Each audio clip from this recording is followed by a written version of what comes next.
A paixão pelo mundo dos jogos não é coisa nova, mas atrai cada vez mais pessoas ao redor do mundo.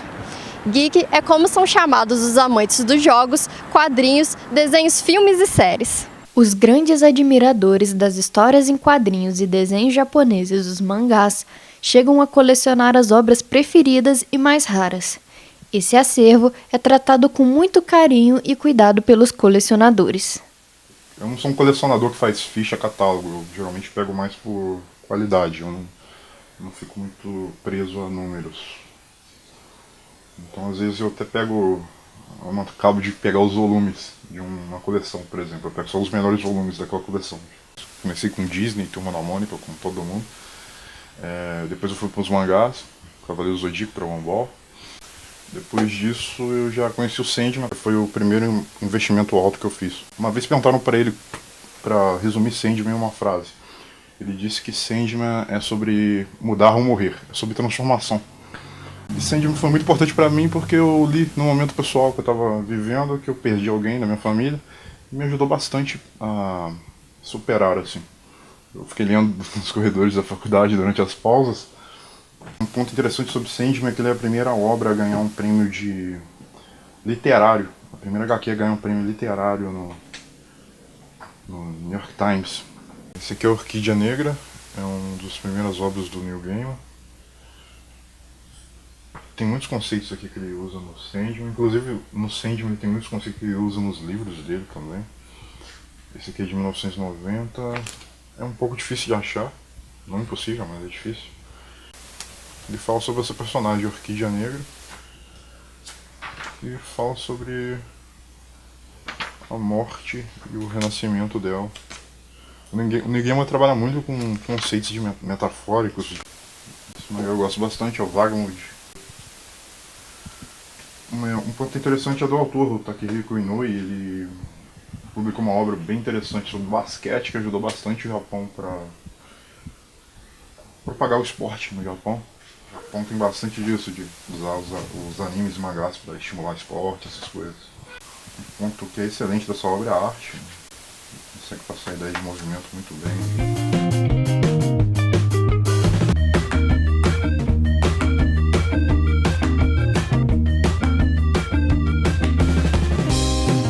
As action figures também são muito populares nesse universo, e alguns desses personagens acabam criando vida no mundo real. Eu lembro que quando eu era menor eu ficava vendo os vídeos de eventos lá nos Estados Unidos de cosplay. Eu ficava encantado com as coisas que o pessoal fazia. E assim, esse personagem que eu escolhi é um que significa bastante pra mim. E eu falei, tem que ser ele, eu quero um cosplay dele, né?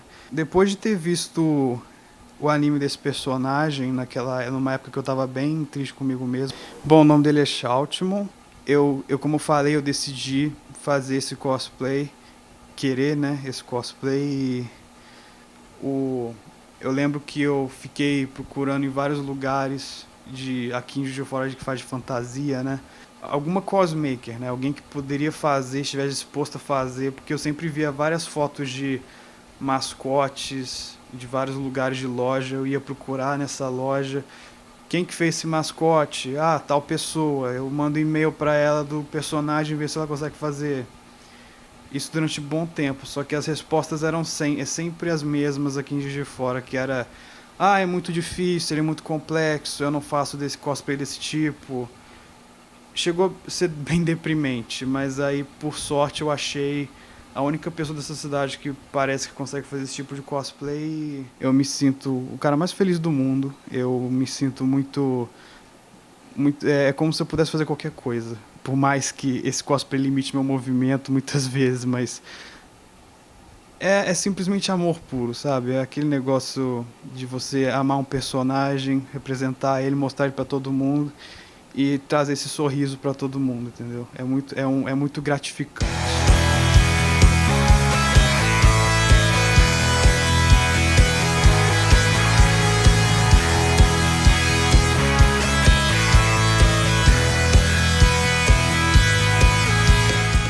Para eles, não é só um hobby. Sua vida profissional corre dentro das ficções. Tudo começa com a encomenda ou o cosplay que eu quero fazer.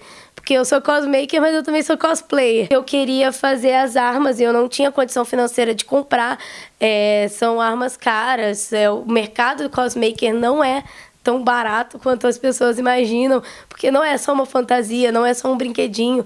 Ali tem muito sentimento envolvido. E aí eu comecei a tentar criar as armas que eu queria para aquele cosplay usando material reciclado.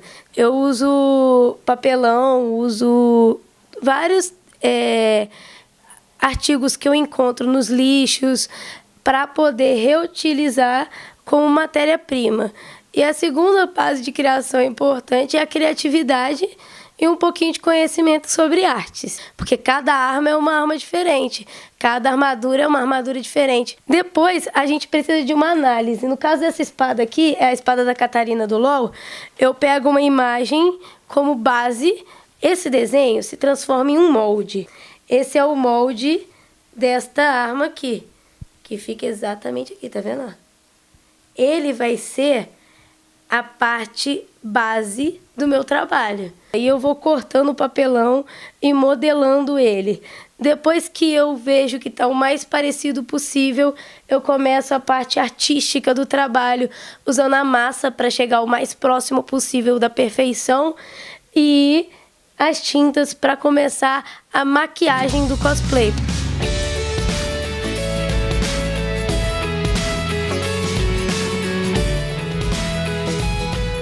Rodney Bukemi já foi ilustrador de 2 grandes editoras de quadrinhos da atualidade. Em sua passagem aqui por Juiz de Fora, ele conversou um pouco sobre o processo criativo de seus personagens originais. O meu sonho sempre foi trabalhar com quadrinhos. E trabalhar com a Marvel, quando eu comecei, foi realização de sonho, né? Trabalhar com Stan Lee foi uma realização de sonho. Trabalhar com Chris Claremont, que eu acompanhei todo o trabalho dele nos X-Men, foi realização de um outro sonho. E hoje eu trabalho para uma editora que se chama Dynamite Comics. Ela é detentora dos direitos de uma personagem que eu lia junto com Conan, que é a Red Sonja, né? E que eu estou trabalhando com ela atualmente. Criar o meu personagem, o meu personagem não tem superpoder, né? Ele só é perito em artes marciais, foi mercenário, ele já trabalhou em cozinhas de restaurantes. É um personagem normal. Eu gosto mais desse tipo dessa linha. Para criar, se eu for criar, eu gosto mais dessa linha, mais humana. Eles estão ajudando na movimentação do martelo. Eu joguei a capa ao contrário da movimentação do martelo para enfatizar o movimento dele, o giro, este giro. Outro setor que movimenta o mercado e a área criativa na cidade são os jogos de tabuleiro, que vem alcançando cada vez mais o público geral. Esses são os chamados jogos de tabuleiro modernos, né, que a gente faz a reunião aqui. Eles estão, assim, vamos dizer assim, estourando desde praticamente do ano 2000, né? Então, assim, na Europa, nos Estados Unidos já é algo mais conhecido.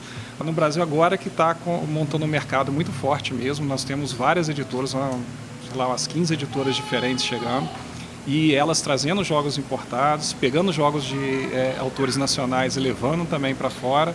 Então o mercado está em ascensão agora, né? A gente está vivendo um boom aí dessa parte, e o hobby está acompanhando. Cada vez você vê mais procura, você vê mais os jogos na mídia. O Joga JF ele surgiu, vai fazer 4 anos agora em julho, né? E ele surgiu mesmo assim, nós tínhamos grupos de jogadores já pela cidade.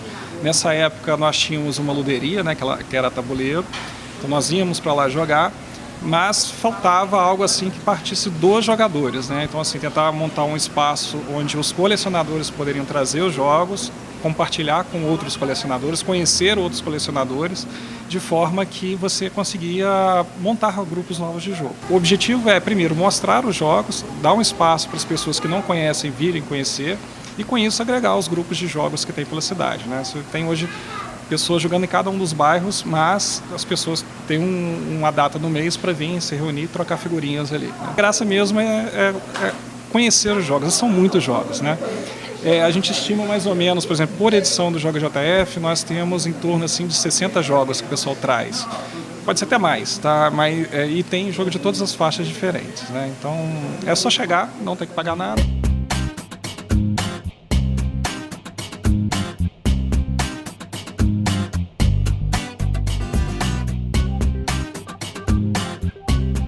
desde pequeno, desde 5, 6 anos de idade, mas assim, não tabuleiro.